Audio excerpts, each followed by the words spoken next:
If you're enjoying this story, don't forget to subscribe to the channel for more immersive narratives like this one. Now, let's dive into a tale of buried secrets and unexpected revelations. The afternoon sun cast long shadows across Oakridge Lane as Helena Phillips stood at the kitchen counter chopping vegetables for dinner.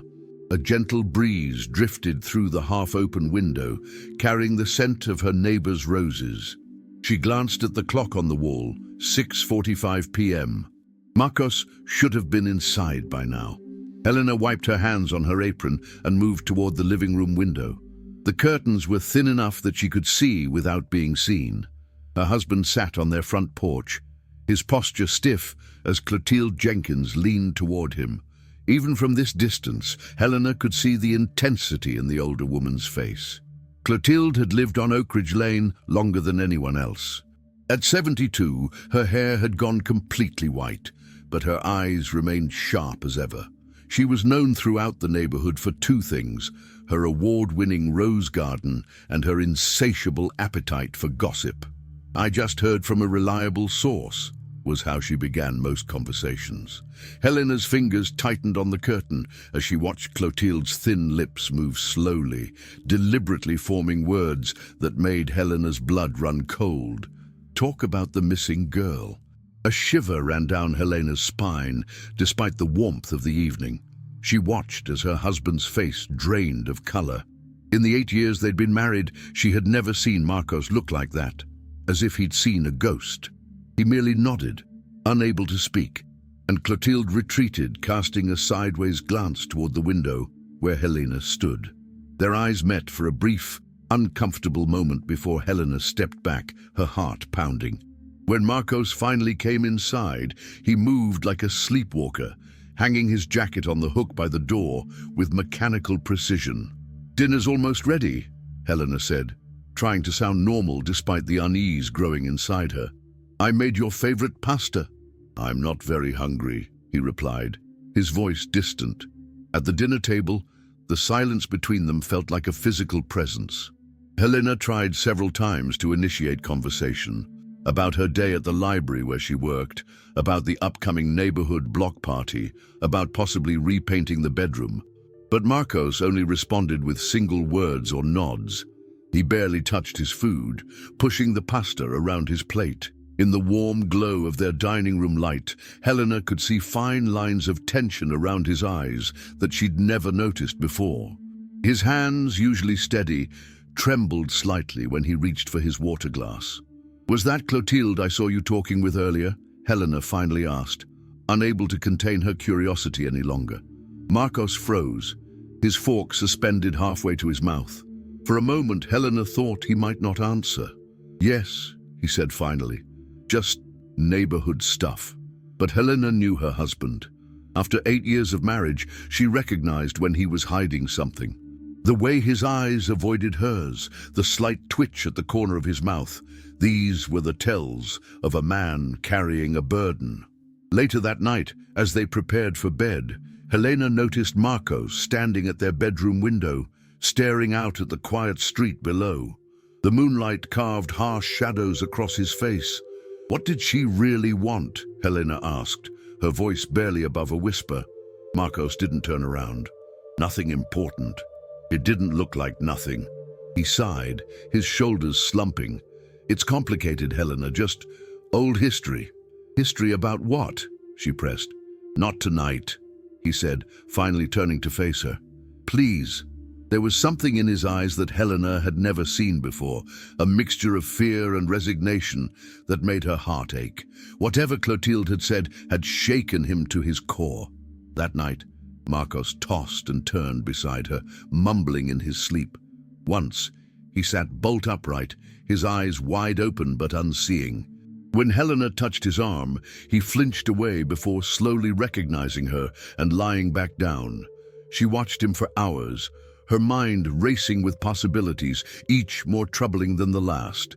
The next morning, Helena woke to find Marcos's side of the bed empty. She found him sitting at the kitchen table, still in his pajamas, staring at a cup of cold coffee. He looked as though he hadn't slept at all. "Helena," he said, his voice scratchy. We need to talk." Helena's heart pounded as she sat across from Marcos at their kitchen table. Morning light streamed through the windows, illuminating dust particles that danced in the air between them. "I've been keeping something from you," Marcos began, his fingers tracing the rim of his coffee cup. "Something from before we met." Helena waited, fear and curiosity battling within her. In all their years together, Marcos had always been an open book, or so she had thought. "It happened 20 years ago," he continued. "When I was just 19, I lived with my parents in Pine Grove, about 40 miles from here." He paused, taking a deep breath that seemed to rattle in his chest. "There was a girl named Lucia Mendez. She lived next door to us with her mother. She was 17, about to graduate high school." His voice grew softer. "One night in June, she disappeared."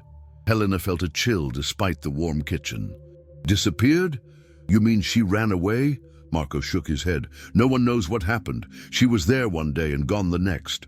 Her mother came home from her night shift and found the front door open, Lucia's phone on the couch, and her dinner half-eaten on the table." "Was there an investigation?" Helena asked. "Yes, but it didn't go anywhere. The police questioned everyone in the neighborhood, including me." Marco swallowed hard. "The thing is, Helena, I was there that night.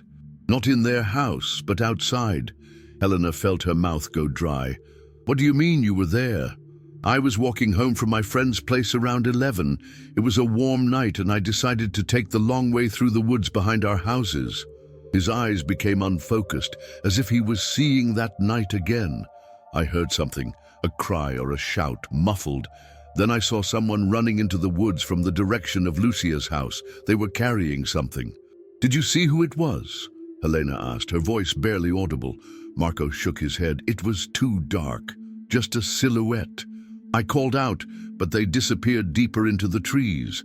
I didn't think much of it until the next morning when we heard Lucia was missing." "Did you tell the police?" "I did. They searched the woods but found nothing. No evidence of Lucia, no signs of struggle, nothing. After a few months, the case went cold." He looked up at Helena, his eyes haunted. "Everyone moved on. Lucia's mother eventually moved away. People stopped talking about it, but I never forgot." Helena reached across the table and took his hand. "Why didn't you ever tell me this before?" "Because I was ashamed," he admitted. "I've always wondered if I could have done more. If I'd followed that figure instead of going home, would Lucia still be alive? Would we know what happened to her?" "You don't know that you could have helped," Helena said gently. "You might have put yourself in danger. That's what I've told myself for 20 years. Marcos withdrew his hand and stood up, pacing the kitchen. "But now Clotilde has changed everything." "What does Clotilde have to do with this?" Helena asked, confusion clouding her features. "Clotilde's brother, Richard, lived in Pine Grove back then. He passed away last month and she's been sorting through his belongings." Marcos stopped pacing and leaned against the counter. "She found a photograph among his things. A photograph of Lucia herself and someone else." "Who?" "The third person is mostly out of frame, but you can see their arm," Marcos said, his voice dropping to almost a whisper. "And on that arm is a silver bracelet. A very distinctive bracelet that I recognized immediately." Helena felt her stomach tighten. "How would you recognize it?" Marcos looked at her, his face pale. "Because I found it in the woods a week after Lucia disappeared. I kept it, thinking I might need to give it to the police someday, but I never did. It's been in a box in our attic all these years." The revelation hung heavy in the air between them. Helena tried to process what she was hearing. Her husband had kept a potential piece of evidence in a disappearance case hidden away for 2 decades. "Does Clotilde know you have the bracelet?" she finally asked.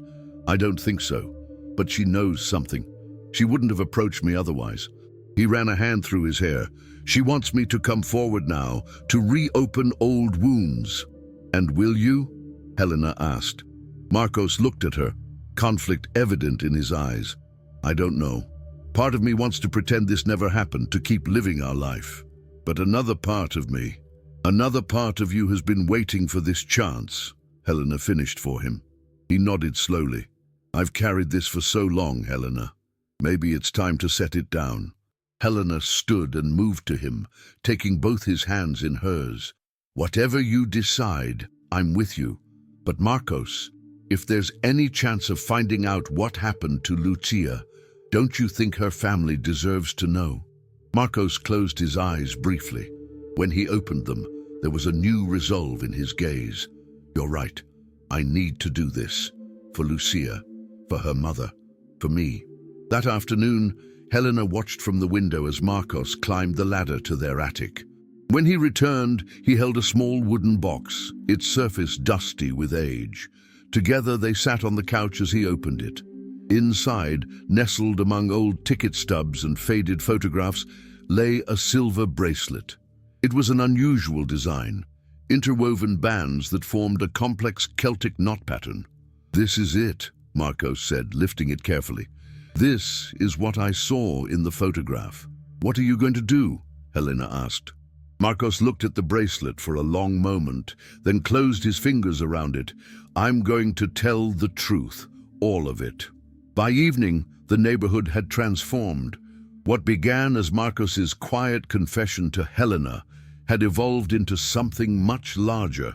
Marcos had spent the afternoon on the phone, first with Clotilde, then with other neighbors, and finally with the local police department. At exactly 7 p.m., cars began pulling up along Oak Ridge Lane. One by one, neighbors made their way to the Phillips detached garage, which Helena and Marcos had hastily cleared and arranged with folding chairs borrowed from the community center. Helena stood at the entrance, greeting people she'd known for years, but suddenly felt she didn't know at all.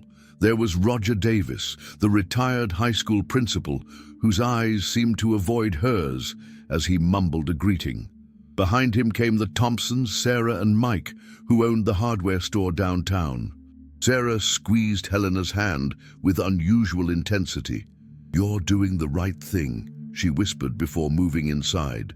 Clotilde arrived last, clutching a manila envelope to her chest. She nodded curtly at Helena before taking a seat in the front row. The garage, usually filled with garden tools and holiday decorations, now held 25 adults sitting in tense silence. Marcos stood at the front, his hands visibly trembling. Helena moved to stand beside him, offering silent support. "Thank you all for coming," he began, his voice steadier than Helena had expected. "Many of you are probably wondering why I've asked you here tonight. Some of us already know," a voice called from the back. It was Frank Miller who ran the local diner. His normally jovial face was solemn. Marcos nodded. "Yes, some of you do. For those who don't, I need to tell you about something that happened 20 years ago in Pine Grove." As Marcos recounted the story of Lucia's disappearance, Helena watched the faces in the crowd. Some showed shock, others grim recognition.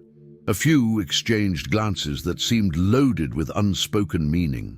"I never came forward with the bracelet," Marcos continued, holding up the silver piece that glinted under the garage lights. "I convinced myself it wasn't important, that the police had their investigation under control. But the truth is, I was scared. I was 19 and afraid of getting involved in something so dark." He looked down at the bracelet in his palm. "Yesterday, Clotilde approached me because she found a photograph among her late brother's belongings. A photograph that shows this exact bracelet on someone's arm. Someone who was with Lucia shortly before she disappeared." A murmur rippled through the gathering. All eyes turned to Clotilde, who slowly stood and opened the manila envelope. From it, she withdrew a slightly faded color photograph. "This was taken at Pine Grove's summer festival, 1 week before Lucia disappeared," Clotilde said, her voice cracking with emotion. "My brother Richard took it. I'm on the left, Lucia's in the middle, and on the right, partially out of frame." She held up the photograph so everyone could see. Even from where she stood, Helena could make out a young Clotilde, a smiling, dark-haired girl who must have been Lucia, and at the edge, just an arm with that distinctive silver bracelet. "I recognized that bracelet immediately," Clotilde continued. "I'd seen it many times. It belonged to someone in this room." The silence that followed was absolute. Helena could hear her own heartbeat pounding in her ears as she scanned the faces before her. Who among these familiar neighbors could have been involved in a young girl's disappearance?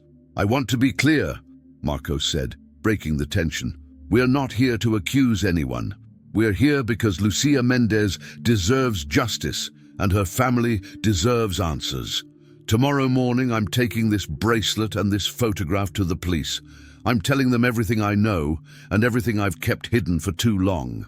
From the third row, Timothy Walsh, the neighborhood mailman, stood up slowly. His weathered face was pale. "I was there that night too," he said, his voice barely above a whisper. "I was delivering a late package to the Henderson house, across from the Mendez place. I saw lights on at Lucia's when there shouldn't have been.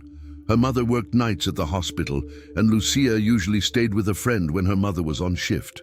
Helena felt Marcos stiffen beside her. "Did you see anyone?" Marcos asked. Timothy nodded slowly. "A car, parked 2 houses down with its lights off. A dark sedan. I didn't think anything of it until the next day when I heard about Lucia." "Did you tell the police?" someone asked. "I did," Timothy replied, "but without a license plate or a clear description of the driver, there wasn't much they could do with the information." One by one, others began to speak. Jennifer Hayes, who ran the flower shop, remembered seeing Lucia arguing with someone the day before she disappeared. Robert Chen recalled a strange man asking questions about the Mendez family at his gas station that same week. It was as if a dam had broken. 2 decades of silence were giving way to a flood of memories, observations, and suspicions that had never before been voiced aloud. Through it all, Helena watched Clotilde. The elderly woman sat rigid in her chair, her eyes fixed on the photograph in her hands. There was something in her expression beyond grief or shock, something that looked almost like guilt. When the impromptu testimonies finally subsided, Marcos spoke again. "Tomorrow, all of this information goes to the police. If any of you remember anything else, anything at all, please come forward. It's never too late to do the right thing." As people began to rise from their seats, Clotilde approached Marcos and Helena. Up close, Helena could see that the older woman's hands were shaking. "There's something else," Clotilde said quietly. "Something I didn't want to say in front of everyone." She glanced around to ensure they wouldn't be overheard, then continued, "The bracelet in the photograph. It belonged to my brother Richard." Helena felt as though the floor had dropped away beneath her feet. "Your brother," she repeated, her voice barely above a whisper. Clotilde nodded, her lips pressed into a thin line. "Richard was troubled. He had episodes, times when he wasn't himself." Marcos stared at the silver bracelet still clutched in his hand. "You're saying your brother was involved in Lucia's disappearance?" "I don't know," Clotilde admitted, her voice breaking. "That's the truth. I found the photograph last week when I was clearing out his house. When I saw the bracelet, I remembered it well. Richard wore it all the time back then, but after that summer, I never saw it again. He told me he lost it." Helena studied the elderly woman carefully. There was genuine distress in her features, but also something else, a determination that seemed at odds with her apparent vulnerability. "Why didn't you go directly to the police?" Helena asked. Clotilde's gaze dropped to the floor. "Because I was afraid. Richard was my only family. Even though he's gone now, I couldn't bear the thought of his name being dragged through the mud if he had nothing to do with it. So you came to me instead," Marcos said, understanding dawning in his eyes. "You knew I was there that night. People talk, Marcos. Even after 20 years, I heard rumors that you were one of the last people to see anything suspicious that night. I thought if you came forward first, if the investigation reopened because of you, you wouldn't have to be the one to implicate your brother." Helena finished for her. The garage had emptied now, leaving just the 3 of them standing in the harsh overhead light. Outside, they could hear the murmur of neighbors lingering in small groups, processing what they had just learned. "I need to know the truth," Clotilde said firmly. "Whatever it is. Richard died with so many secrets. This might have been one of them." Marcos ran a hand through his hair. his expression troubled. "The person I saw running into the woods that night, I never saw their face, but I remember thinking it was someone tall. Richard was tall, wasn't he?" Clotilde nodded slowly. 6'2". Helena placed a hand on Marcos's arm. "We should continue this conversation tomorrow. It's been an overwhelming day, and we all need to process what's happened." After Clotilde left, Helena and Marcos sat in silence at their kitchen table. The events of the day seemed surreal, as if they had stepped into someone else's life. "Do you think Richard Jenkins was responsible for Lucia's disappearance?" Helena finally asked. Marcos stared at the bracelet he'd placed on the table between them. "I don't know. It seems too convenient, doesn't it? The one person who might have been responsible is conveniently dead." "You think Clotilde is lying?" "Not necessarily lying," Marcos said carefully, "but maybe not telling the whole truth. You saw how everyone reacted tonight. So many people had pieces of information they never shared. What if Clotilde knows more than she's saying?" Helena considered this. What reason would she have to bring all this up now if she's trying to hide something? "Control," Marcos suggested. "By coming to me first, by orchestrating how this all unfolds, she maintains some control over the narrative. If her brother was involved, she gets to frame it her way." A chill ran down Helena's spine as she recalled Clotilde's expression during the meeting. Not just grief, but something more calculated. "There's something else bothering me," Helena said slowly. "Something Timothy said about Lucia staying with a friend when her mother worked nights. But that night she was home alone. Why?" Marcos leaned forward, his exhaustion momentarily forgotten. "That's a good question.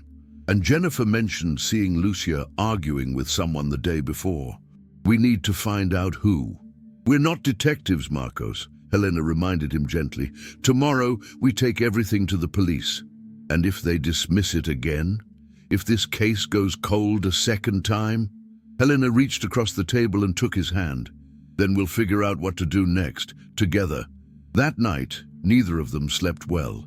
Helena lay awake, listening to the sounds of the house settling around them, her mind racing with questions. Beside her, Marcos tossed and turned, occasionally murmuring unintelligible words. Just before dawn, Helena was startled by a sharp knock at their front door. She and Marcos exchanged alarmed glances before hurrying downstairs. When they opened the door, they found Detective Laura Reyes standing on their porch, her expression grave. "Mr. and Mrs. Phillips," she said formally, "I understand you have information about the Lucia Mendez case." Marcos blinked in surprise. "Yes, but we were planning to come to the station this morning. How did you know?" Detective Reyes's gaze was steady. "Clotilde Jenkins called us late last night. She told us everything." Detective Reyes sat at their kitchen table, her notepad open in front of her. Despite the early hour, she appeared alert and focused, her dark hair pulled back in a neat ponytail, her crisp blue shirt unwrinkled beneath her blazer. "Let me be clear about something," she began, her voice professional but not unkind. "The Lucia Mendez case was never officially closed. It's been inactive, but not forgotten." Marcos placed the silver bracelet on the table between them. "I should have come forward with this years ago." Detective Reyes picked up the bracelet, examining it carefully. "This matches the description of a piece of jewelry Lucia's mother said was missing from their home after her disappearance." Helena and Marcos exchanged surprised glances. "Missing from their home," Helena repeated. "So it was Lucia's?" According to Mrs. Mendez, Lucia had received it as a gift shortly before her disappearance. Detective Reyes set the bracelet down. "She never said who gave it to her." "But in the photograph," Marcos began, confusion evident in his voice, "the bracelet is on someone else's arm, Richard Jenkins' arm, according to Clotilde." Detective Reyes nodded. "That's what makes this case so complicated. Mrs. Mendez identified this as belonging to her daughter, yet it appears Richard Jenkins possessed it at some point." "Could Lucia have given it to him?" Helena suggested. "Possibly, or he could have taken it from her." The detective's expression remained neutral. "Mr. Phillips, I need you to walk me through exactly what you saw that night 20 years ago." Marcos recounted his story again, this time with Detective Reyes, asking pointed questions about timing, lighting conditions, and the direction the figure had been running. "And you found this bracelet where exactly?" "About 100 yards into the woods, near the old creek bed," Marcos answered. "I was cutting through there a week after Lucia disappeared and it caught the sunlight. I thought it might be important, but when I picked it up, you decided to keep it instead of turning it in." Detective Reyes finished for him. There was no judgment in her tone, just a statement of fact. "Yes," Marcos admitted. "I was young and scared. I told myself if the police needed more evidence, I'd come forward. But the case seemed to fade away, and eventually I just put it away." Detective Reyes made a note, then looked up. "Ms. Jenkins told me about the meeting you held last night. She said several neighbors shared potentially relevant information. I'll need to speak with all of them." "Of course," Helena said. "We can provide you with names." As Helena wrote out a list of the neighbors who had attended, Detective Reyes continued questioning Marcos about his relationship with Lucia, with Richard Jenkins, and with others in Pine Grove. "I didn't know Richard well," Marcos explained. "He was older, maybe in his 30s then. He worked at the community college, I think. As a professor?" "No, maintenance staff, I believe." Detective Reyes nodded, making another note. "Did you ever see him interacting with Lucia?" Marcos thought for a moment. "Not that I recall. Pine Grove was small, so everyone knew everyone to some degree, but I don't remember any specific interactions between them." "What about Clotilde? Did she know Lucia well?" "According to the photograph, they were at least acquaintances," Helena pointed out. "Yes, but Clotilde never mentioned knowing Lucia when she first approached me," Marcos added, his brow furrowing. "She just asked me to talk about the missing girl, as if Lucia was a stranger to her." Detective Reyes's expression sharpened. "That's interesting. When I spoke with Ms. Jenkins last night, she indicated she had been something of a mentor to Lucia, that they had been close." A heavy silence fell over the kitchen as the implications of this discrepancy sank in. "She's hiding something," Helena said quietly. "Let's not jump to conclusions," Detective Reyes cautioned. "Memory is fallible, especially after 20 years. What seems like deception could simply be confusion or misremembering." But Helena could see that the detective had made special note of this inconsistency. "There's something else," Marcos said hesitantly. "Last night, Timothy Walsh mentioned that Lucia usually stayed with a friend when her mother worked nights, but for some reason she was home alone the night she disappeared." Detective Reyes nodded. "That's correct. According to the original case file, Lucia typically stayed with the Henderson family when her mother had night shifts. Mrs. Henderson was interviewed extensively at the time. She said Lucia had called her that afternoon to say she wouldn't be coming over as planned." "Did she say why?" Helena asked. "She told Mrs. Henderson she was expecting a visitor." Detective Reyes closed her notepad. No one ever determined who that visitor was supposed to be. The implication hung heavy in the air. Lucia had deliberately changed her plans to meet someone at her house that night, someone she hadn't told others about. Detective Reyes stood, gathering her things. "I'll take the bracelet and photograph into evidence. We'll be reopening the active investigation based on this new information." As they walked her to the door, the detective turned to them one last time. "I understand your desire to help solve this case, but please leave the investigating to us. Sometimes well-meaning civilians can complicate matters unintentionally."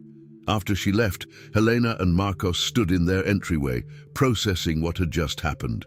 "She suspects Clotilde of something," Marcos said quietly. Helena nodded. "The question is what? And why bring all this up now, after her brother's death? Guilt, maybe? Or she found something else among Richard's belongings that she hasn't shared yet? Either way," Helena said, gazing out at the now quiet street, "I don't think this is over. Not by a long shot." By mid-morning, Oak Ridge Lane was buzzing with activity. 2 police cars were parked outside Clotilde's house, and officers were going door to door, speaking with neighbors. Helena watched from her living room window as Detective Reyes emerged from Clotilde's house, her expression unreadable.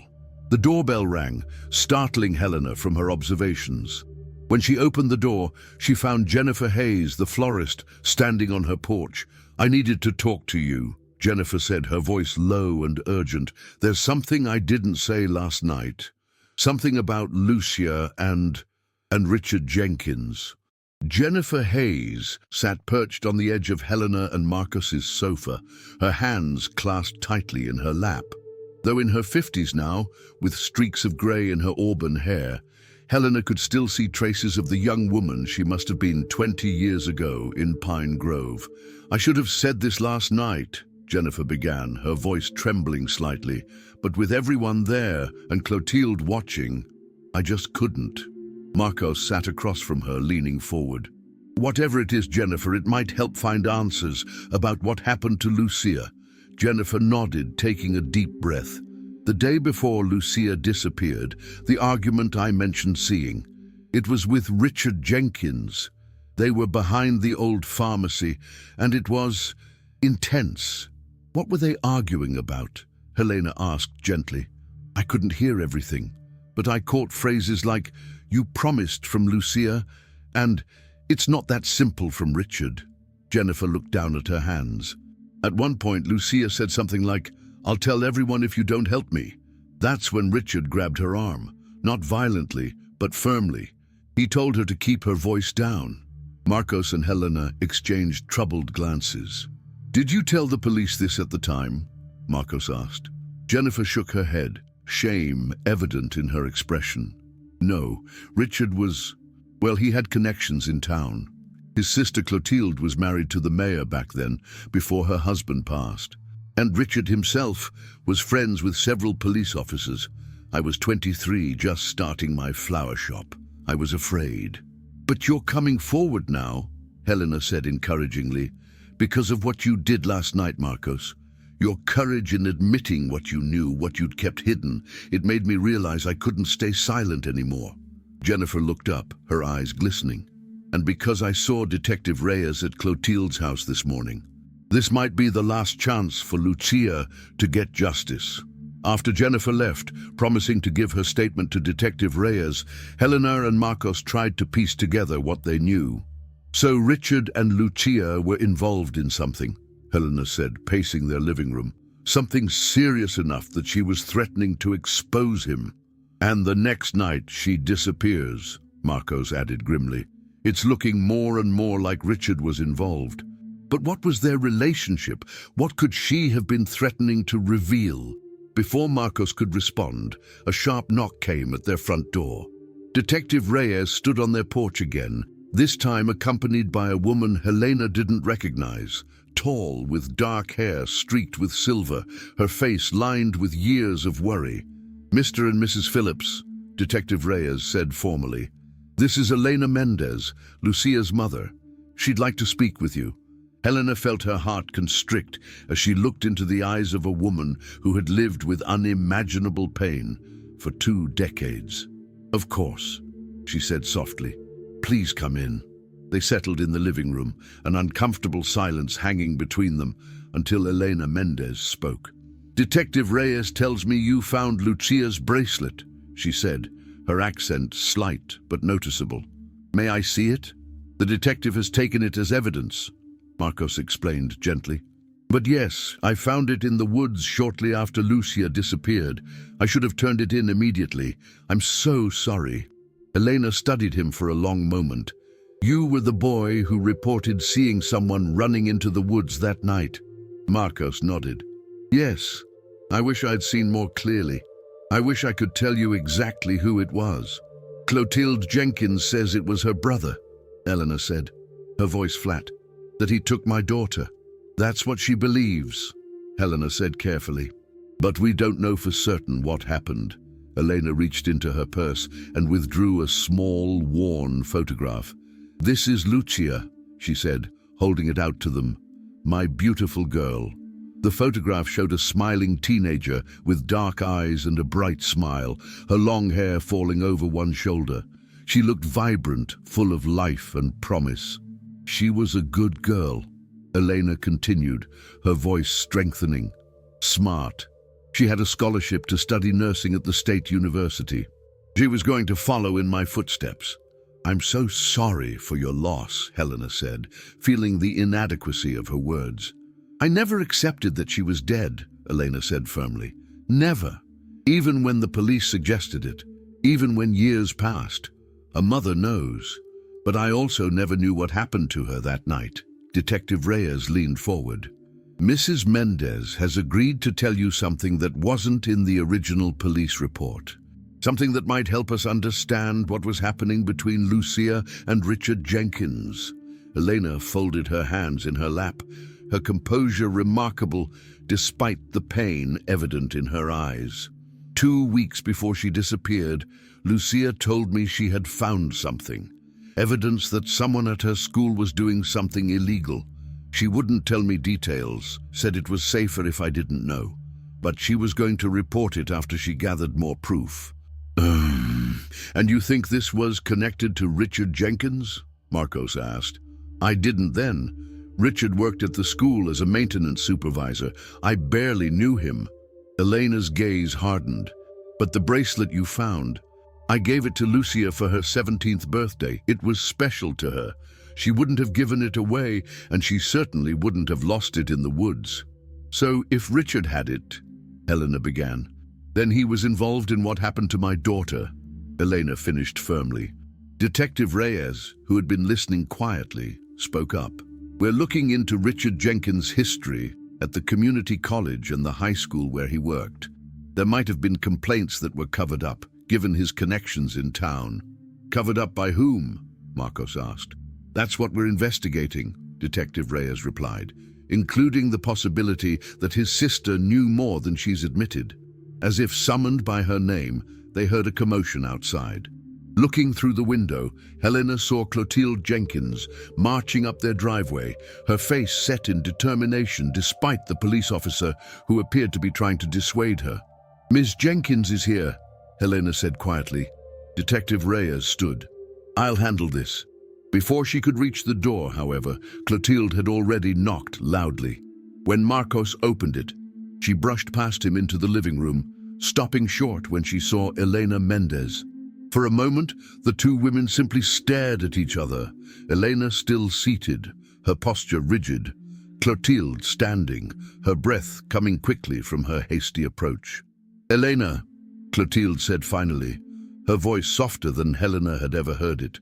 I didn't know you were in town. I've been here since yesterday, Elena replied, her tone carefully neutral. Detective Reyes contacted me about new evidence in Lucia's case. Clotilde's gaze darted to Detective Reyes, then back to Elena. I was coming to speak with the Phillips about that very thing.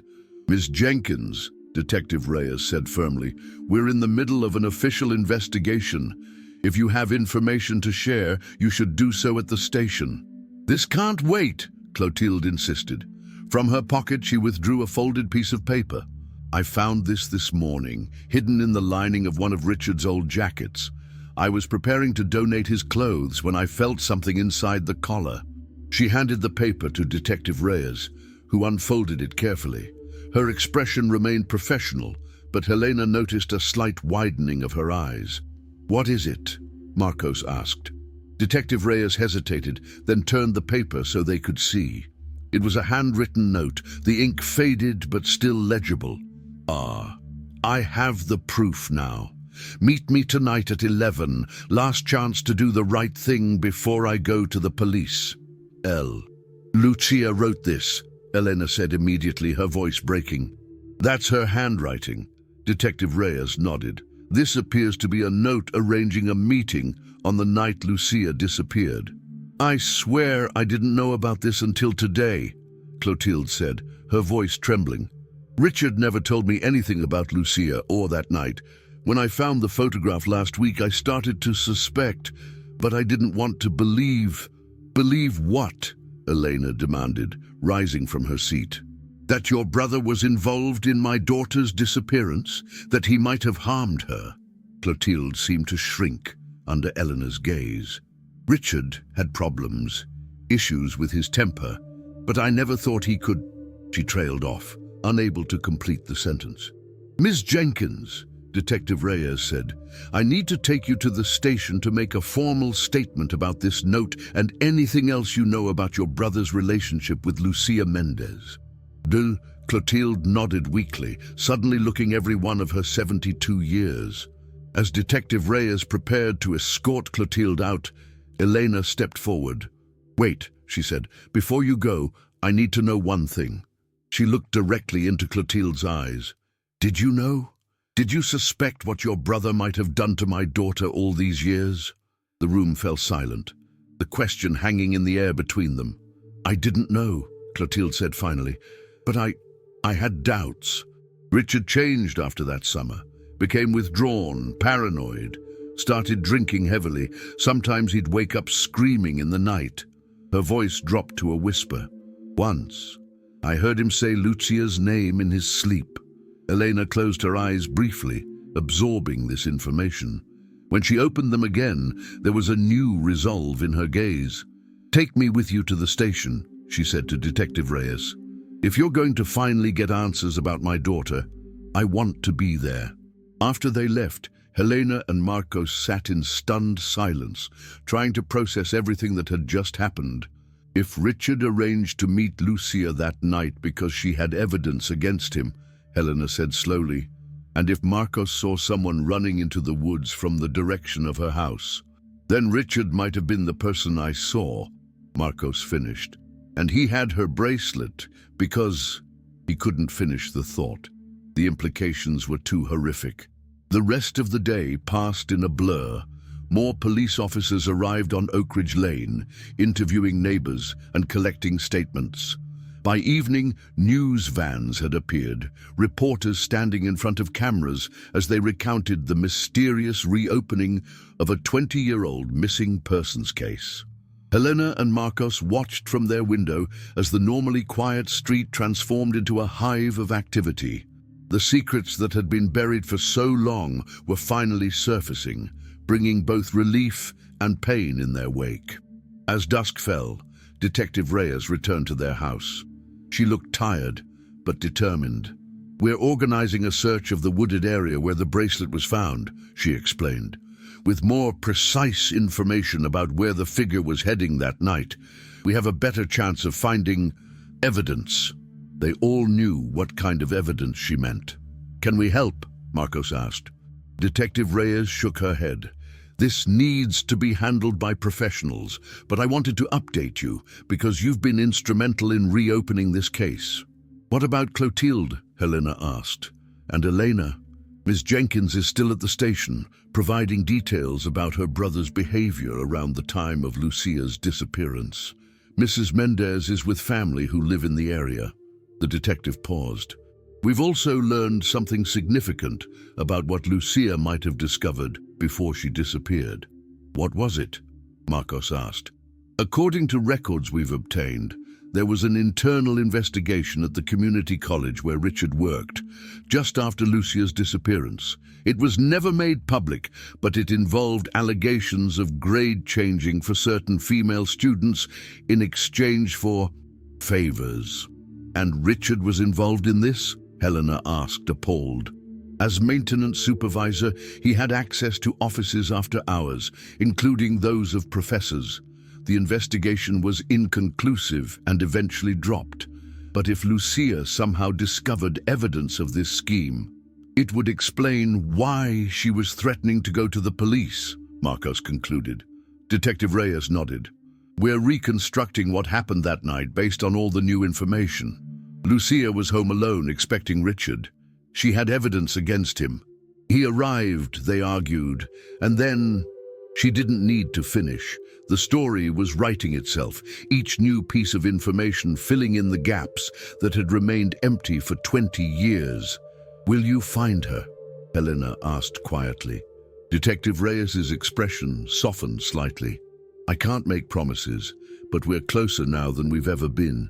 After the detective left, Marcos stood on their front porch, looking out at the street where reporters were finally packing up their equipment as night fell. Helena joined him, slipping her arm through his. Are you okay? she asked. He was quiet for a long moment. I've carried this with me for 20 years. The guilt, the questions, the what-ifs.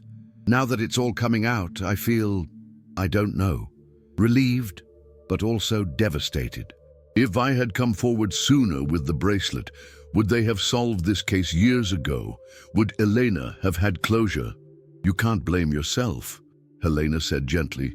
You were 19, scared. And from what we've learned today, Richard Jenkins had powerful connections in town. The truth might have been buried, even if you had come forward. Maybe, Marcos conceded, but at least I would have tried. They stood in silence, watching as the last news van pulled away, leaving Oak Ridge Lane quiet once more. But it was a different kind of quiet now. Not the silence of buried secrets, but the hushed anticipation of truth finally coming to light. Whatever happens next, Helena said, you did the right thing in the end. You gave Elena a chance for answers. Marcos squeezed her hand. We did. Together. The next morning dawned clear and bright, a stark contrast to the somber mood that had settled over their neighborhood. Helena awoke to the sound of her phone ringing. It was Detective Reyes. We found something in the woods, the detective said without preamble. A shallow grave, about half a mile from where the bracelet was discovered. The forensics team is there now. Helena's hand tightened around the phone. Is it? We won't know for certain until tests are completed, but preliminary examination suggests the remains have been there for approximately 20 years. After hanging up, Helena relayed the news to Marcos. They sat together at their kitchen table, the weight of the discovery settling over them. After all this time, Marcos said quietly, Lucia might finally be found. And Richard? Helena asked. Will he face justice even though he's gone? The truth coming out is its own kind of justice, Marcos replied. For Lucia, for Elena, for everyone who's lived with this mystery for 20 years. Later that day, they received another visitor, Elena Mendez, her eyes red-rimmed but her posture straight and dignified. Detective Reyes told me what they found, she said, as she accepted the cup of tea Helena offered. They think it might be my Lucia. I'm so sorry, Helena said, her heart aching for this woman who had endured so much. Don't be, Elena said, surprising them both. For 20 years, I've lived in limbo, not knowing where my daughter was, what happened to her. If these are her remains, I can finally bring her home. I can finally give her a proper burial. She reached across the table and took Marcos's hand. And I have you to thank for that. You could have stayed silent, kept your secret. But you chose to speak up even after all these years. Marcos shook his head. I should have come forward sooner. Perhaps, Elena acknowledged. But you did come forward. That's what matters now. As Elena was leaving, she paused at the door. Detective Reyes also told me about Clotilde, how she's been cooperating, sharing everything she knows about her brother. Do you believe she didn't know about Richard's involvement until recently? Helena asked. Elena considered the question. I think she suspected something was wrong, but couldn't face the truth. We all have blind spots when it comes to those we love. She sighed. I don't have room in my heart for anger toward her. Not anymore. I just want my daughter to rest in peace. In the days that followed, the investigation continued to unfold. DNA tests confirmed that the remains found in the woods were indeed Lucia Mendez. Further evidence recovered from Richard Jenkins' belongings, including journal entries that amounted to a confession, left little doubt about his role in her death. The truth, when it finally emerged in full, was both simpler and more tragic than anyone had imagined. Richard, involved in the grade-changing scheme at the college, had been seen by Lucia near the school offices late one night. She had started asking questions, gathering evidence, planning to expose him. Their final meeting had turned violent when he realized she wouldn't be dissuaded. A week after the discovery in the woods, a memorial service was held for Lucia at the local church. Nearly everyone from Oak Ridge Lane attended, along with many former residents of Pine Grove who had known Lucia or her mother. Helena and Marcos sat near the front, invited by Eleanor to be close to her during the service. Clotilde Jenkins sat alone in the back row, her face half hidden by a black veil. Though some in town had turned against her when the truth about her brother emerged, Eleanor had made it clear that she blamed Richard, not his sister, for what had happened. After the service, as people gathered on the church steps, Helena noticed Eleanor and Clotilde standing apart from the crowd, engaged in quiet conversation. Whatever words passed between them remained private, but when they parted, both women seemed to stand a little straighter, as if a burden had been partially lifted. That evening, Helena and Marcos walked hand in hand through their neighborhood. Oakridge Lane was quiet again, the news vans and police cars long gone. But it was a different kind of quiet than before, cleaner somehow, as if the air itself had been purified by the truth. "It's strange," Marcos said, as they paused near the end of the street. "For 20 years, I've carried this secret, this guilt. Now that it's out, now that we know what happened to Lucia, I thought I would feel better." But, Helena prompted gently, "but I still feel responsible in a way. If I had followed that figure that night instead of going home, if I had reported the bracelet immediately..." He trailed off, shaking his head. "You can't change the past," Helena reminded him. "All you can do is make peace with it." Marcos nodded slowly. "Eleanor said something similar when we spoke after the service. She said that holding on to regrets is like carrying stones. They only get heavier with time." They continued their walk, the evening settling around them. Lights came on in houses along the street, families gathered for dinner, lives continued. But something fundamental had changed in their community. A shadow had been lifted, a truth acknowledged, a long-missing piece finally put into place. "What happens now?" Helena asked as they turned toward home. Marcos considered the question. "We go on. We remember Lucia. We honor the truth, however painful it might be. And maybe, in some small way, we try to be more honest with each other and ourselves." As they reached their front porch, Helena looked back at the quiet street. Somewhere down the block, she could see Clotilde Jenkins sitting on her own porch, alone but visible, no longer hiding behind closed doors and drawn curtains. "I think that's already happening," she said softly. Inside their home, Helena and Marcos settled on the couch, the events of the past week still swirling around them. They had been caught up in a storm of secrets and revelations, of painful truths and long-buried guilt. But now, as the storm began to subside, they found themselves changed by its passing. "I love you," Helena said simply, "for your courage, your honesty, your heart." Marcos pulled her close. "And I love you for standing beside me through all of this, for helping me find the strength to do what was right, even when it was hard." Outside, night fell fully over Oakridge Lane. Stars appeared in the clear sky, their light reaching Earth after traveling unimaginable distances through time and space. Like truth, Helena thought, which sometimes takes a long and winding path before finally reaching those who need it most. If you enjoyed this emotional journey through secrets and revelations, please don't forget to subscribe to our channel for more compelling stories. Your likes and comments mean the world to us and help us continue bringing you powerful narratives that touch the heart. Thank you for listening to Shadows of Silence.